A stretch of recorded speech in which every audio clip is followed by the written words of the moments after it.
ধনু রাশির জাতক জাতিকাদের অক্টোবর মাস কেমন যাবে সেই সম্পর্কে আজকে আমার ভিডিও। বন্ধুরা, তোমরা যদি চ্যানেলে নতুন হয়ে থাকো তাহলে চ্যানেলটিকে প্লিজ সাবস্ক্রাইবার করে দিও। চলুন বেশি না কথা বলে ভিডিওটা শুরু করি। ধনু রাশির জাতক জাতিকাদের জন্য এই মাসটি বড় অশান্তির মাস হতে পারে। মাসের শুরুতে আপনার দশম ঘরে ৬টি গ্রহের প্রভাবের কারণে কর্মজীবনে আপনার পরিস্থিতি প্রতিকূল হবে। এই ধরনের পরিস্থিতিতে আপনাকে আপনার কর্মক্ষেত্রে সতর্ক থাকতে হবে, কারণ কথোপকথনের সময় কিছু ভুল হতে পারে যা কর্মক্ষেত্রে সমস্যা সৃষ্টি করতে পারে, তাই আপনাকে সতর্ক থাকতে হবে। ব্যবসায়িক ব্যক্তিদের তাদের ব্যবসায়িক অংশীদারদের সাথে সুসম্পর্ক বজায় রাখার দিকে মনোযোগ দিতে হবে, অন্যথায় ব্যবসার জন্য সময়টি ভালো যাবে। পারিবারিক জীবনে উত্তেজনা থাকবে এবং বাড়ির বড়দের স্বাস্থ্যের অবনতি হতে পারে, সেদিকে মনোযোগ দিন এবং বাড়িতে শান্তি বজায় রাখার চেষ্টা করুন।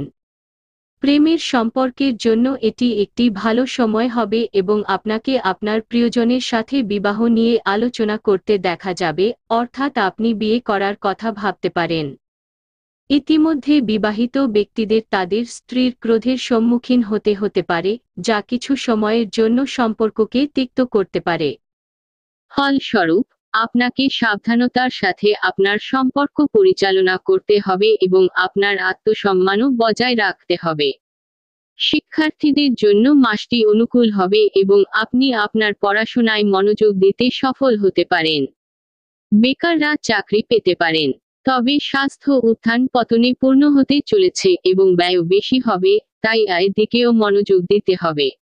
আপনি বিদেশ যাওয়ার কথা ভাবতে পারেন এবং এমন পরিস্থিতিতে দীর্ঘ ভ্রমণে যেতে পারেন।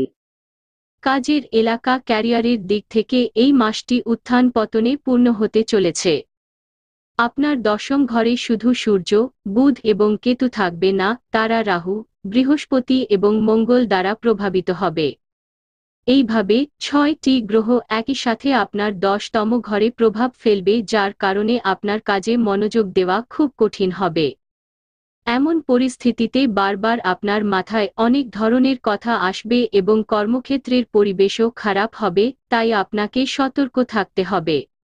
ষষ্ঠ ঘরের অধিপতি শুক্র মহারাজ একাদশ ঘরে অধিষ্ঠিত হবেন, যার কারণে আপনি চাকরিতে পদোন্নতি এবং বেতন বৃদ্ধির উপহার পেতে পারেন। ১০ই অক্টোবর থেকে বুধ এবং ১৭ই অক্টোবর থেকে সূর্য বাইরে চলে যাবে। দশম ঘরে প্রবেশ করুন এবং একাদশ ঘরে প্রবেশ করুন, এর ফলে আপনার ঊর্ধ্বতনদের সাহায্য আপনি পাবেন এবং আপনার কাজের উন্নতি হবে।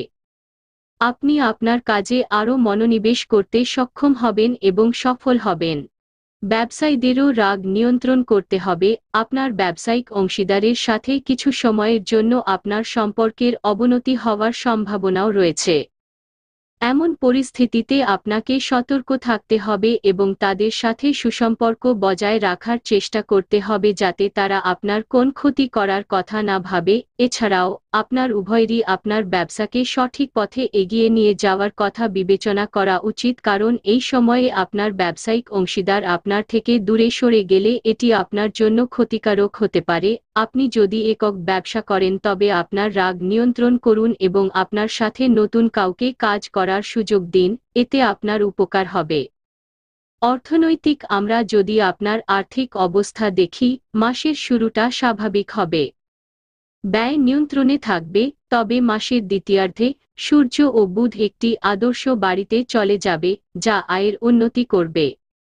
যাই হোক, শুক্র দ্বাদশ ঘরে থাকবে, যা আপনার অর্জিত আয় ব্যয় করতে পারে, অর্থাৎ আপনি এটি যে কোনো নতুন গ্যাজেট, যে কোনো জিনিস এবং দৈনন্দিন চাহিদা পূরণের সাথে সম্পর্কিত জিনিসগুলিতে ব্যয় করতে পারেন। একই সময়ে দেবগুরু বৃহস্পতি মাস জুড়ে ষষ্ঠ ঘরে বসে থাকবেন এবং দ্বাদশ ঘরে দৃষ্টি দেবেন, যার কারণে ব্যয় স্থির থাকবে, তবে দ্বাদশ ঘরে শনির অবস্থানের কারণে ব্যয় বাড়তে পারে, তাই সতর্ক থাকুন। কিন্তু শনি এই খরচগুলি কমাতেও সাহায্য করবে, তাই আপনাকে নিজের প্রচেষ্টা করতে হবে এবং সেই সব খরচ স্থগিত করতে হবে যা অত্যাবশ্যক নয়। এটি আপনাকে প্রচুর অর্থের সাথে রাখবে এবং আপনার আর্থিক অবস্থা শক্তিশালী হতে শুরু করবে। স্বাস্থ্য এই মাসটি স্বাস্থ্যের দিক থেকে দুর্বল হওয়ার সম্ভাবনা রয়েছে, কারণ আপনার রাশির অধিপতি বৃহস্পতি মহারাজ এই মাস জুড়ে ষষ্ঠ ঘরে যাচ্ছেন এবং 9 অক্টোবর থেকে পিছিয়ে যাবেন। একই সময়ে মঙ্গল মহারাজ, যিনি 20 অক্টোবর পর্যন্ত আপনার সপ্তম ঘরে রয়েছেন, তিনিও 20 অক্টোবর থেকে আপনার অষ্টম বাড়িতে চলে যাবেন, যার কারণে স্বাস্থ্য সমস্যা বাড়তে পারে। শুক্র 13 অক্টোবর থেকে দ্বাদশ ঘরে প্রবেশ করবে, যেটি বৃহস্পতি এবং শনি দ্বারা আকৃষ্ট হবে। এই সমস্ত কারণে স্বাস্থ্য সমস্যা আপনাকে সমস্যায় ফেলতে পারে, বিশেষ করে বুকে সংক্রমণ বা আরও অনেক ধরনের সমস্যা আপনাকে কষ্ট দিতে পারে। এমন পরিস্থিতিতে আপনার স্বাস্থ্যের উন্নতির জন্য আপনাকে কিছু নতুন প্রচেষ্টা করতে হবে।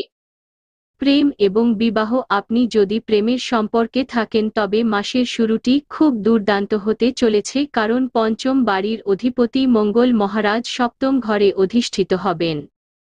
এমতাবস্থায় মাসের শুরুতে একটি আদর্শ ঘরের অধিপতি এবং প্রেমের কারক শুক্র মহারাজ একটি আদর্শ গৃহে উপবিষ্ট হবেন এবং পঞ্চম ঘরে পূর্ণ দৃষ্টি থাকবেন, এতে মাধুর্যও বৃদ্ধি পাবে। আপনার সম্পর্কের ভালোবাসা হিসাবে আপনার মধ্যে রোম্যান্সের সম্ভাবনা থাকবে এবং পারস্পরিক ভালোবাসা বৃদ্ধি পাবে।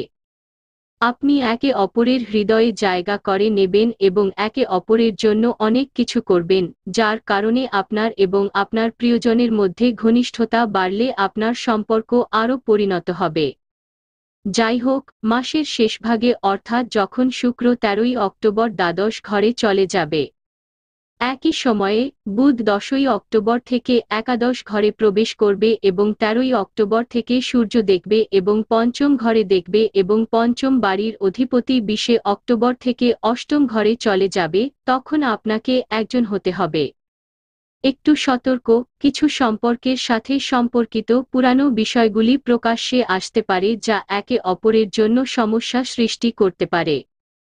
কিন্তু আপনি যদি আপনার সম্পর্কের ব্যাপারে দৃঢ়প্রতিজ্ঞ হন এবং সত্যিকার অর্থে একে অপরকে ভালোবাসেন, তাহলে কোনো চ্যালেঞ্জই আপনার ক্ষতি করতে পারবে না এবং আপনার সম্পর্ক অটুট থাকবে। তাই নিজেকে গুরুত্ব দিন। আপনি যদি কাউকে ভালোবাসেন তবে আপনি তাদের কাছে আপনার অনুভূতি প্রকাশ করতে পারেন এবং বিয়ের কথাও বলতে পারেন, কারণ সাফল্য পাওয়ার সম্ভাবনা থাকবে। ইতিমধ্যে বিবাহিতদের কিছু চ্যালেঞ্জের সম্মুখীন হতে পারে। আপনার স্ত্রী তাদের বোঝানোর এবং তাদের সমর্থন করার চেষ্টা করার সময় সমস্যার সম্মুখীন হবেন। আপনি আপনার সম্পর্কের ক্ষেত্রে কিছু সমস্যাও অনুভব করতে পারেন, তাই তাদের শুধুমাত্র এটিই বোঝান যে এটি জয় করা প্রয়োজন। আপনার ভালোবাসা কিভাবে বাড়ে সেদিকে মনোযোগ দিন এবং সম্পর্কের গুরুত্ব বুঝুন, এটি আপনার বিবাহিত জীবনকে উন্নত করবে। পরিবার, এই মাসটি পারিবারিক জীবনের জন্য উত্থান পতনে পূর্ণ হতে চলেছে। ব্যক্তিগত সম্পর্কের ক্ষেত্রে সমস্যা দেখা দিতে পারে। পরিবারের বড়দের স্বাস্থ্যের অবনতি হতে পারে এবং পারিবারিক পরিবেশে অশান্তি হতে পারে, তাই বাড়িতে শান্তি বজায় রাখার দিকে মনোযোগ দিন। আপনার ভাই ও বোনেরা আপনার সাথে থাকবে, কিন্তু তারা ভয় পাবে যে তারা কিছু বললে আপনি খারাপ বোধ করতে পারেন, কারণ আপনি তাদের ছোট ছোট জিনিসগুলি ঘনিষ্ঠভাবে দেখবেন। এমন পরিস্থিতিতে তাদের সঙ্গে আপনার সম্পর্কের অবনতি হতে পারে, এটা মাথায় রাখুন। দ্বিতীয় অংশে শনি মহারাজ তৃতীয় ঘরে বিপরীতমুখী অবস্থানে থাকবেন, যার কারণে আপনি আপনার ভাই ও বোনদের সম্ভাব্য সব উপায়ে সাহায্য করতে সক্ষম হবেন এবং তাদের প্রতি আপনার ভালোবাসা বৃদ্ধি পাবে। এছাড়া আপনার সম্পর্ক মধুর হবে। পারিবারিক জীবনে শান্তি বজায় রাখার জন্য আপনাকে অনেক প্রচেষ্টা করতে হবে, তবে এই মাসের শেষের দিকে আপনি সফল হতে পারেন। প্রতিকার: প্রতিদিন সূর্যদেবকে অর্ঘ্য নিবেদন করা উচিত। সূর্যাষ্টক পাঠ করা আপনার জন্য উপকারী হবে। আপনার নিজের রাশির অধিপতি দেবগুরু বৃহস্পতির বীজ মন্ত্র জপ করুন। বৃহস্পতিবার ব্রাহ্মণদের পরিবেশন করুন এবং তাদের খাওয়ান। এছাড়াও আপনি একটি শেখা শিশুকে সাহায্য করতে পারেন।